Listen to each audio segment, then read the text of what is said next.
ఈరోజు గౌరవ పురపాలక సంఘ అధ్యక్షురాలు శ్రీమతి జిందం కళ చక్రపాణి అధ్యక్షతన ఈ నెల పురపాలక సంఘం యొక్క సాధారణ సమావేశాన్ని నిర్వహించడం జరిగింది.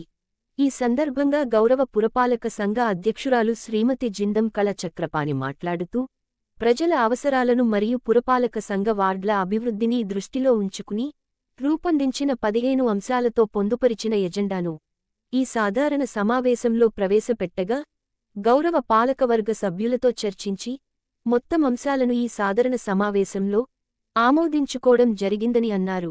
ఇందులో ముఖ్యంగా వర్షకాలాన్ని దృష్టిలో ఉంచుకుని వివిధ వార్డులలో దెబ్బతిన్న సిసి రోడ్లలో మరమ్మతులు చేసుకొనుటకు 10 లక్షల రూపాయల ప్రత్యేక నిధులను కేటాయించుకోవడం జరిగిందని, అదేవిధంగా తెలంగాణ రాష్ట్ర ప్రభుత్వ ఆదేశాల మేరకు వీధి కుక్కల నివారణలో భాగంగా కుక్కలకు కుటుంబ నియంత్రణ ఆపరేషన్ నిర్వహించుటకు మొదలగు చర్యలు చేపట్టడకు ప్రత్యేక నిధులను కేటాయించుకుంటూ తీర్మానించడం జరిగిందని, అదేవిధంగా నిత్యం పారిశుద్ధ్య నిర్వహణ పనులు నిర్వహిస్తూ ప్రజా ఆరోగ్య పరిరక్షణలో కీలక పాత్ర పోషించే పారిశుద్ధ్య కార్మికులకు సేఫ్టీ కిట్స్, రైన్ కోట్స్ మరియు ఇతర పనిముట్లు కొనుగోలు చేయుటకు ప్రత్యేక నిధులను కేటాయించుకోవడం జరిగిందని అన్నారు.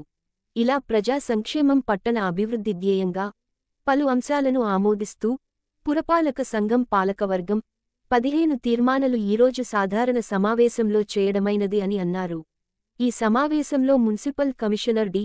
Lavanya, vice chairman Manche Srinivas, councillor సభ్యులు, కోఆప్షన్ సభ్యులు, మున్సిపల్ అధికారులు, సిబ్బంది తదితరులు పాల్గొన్నారు.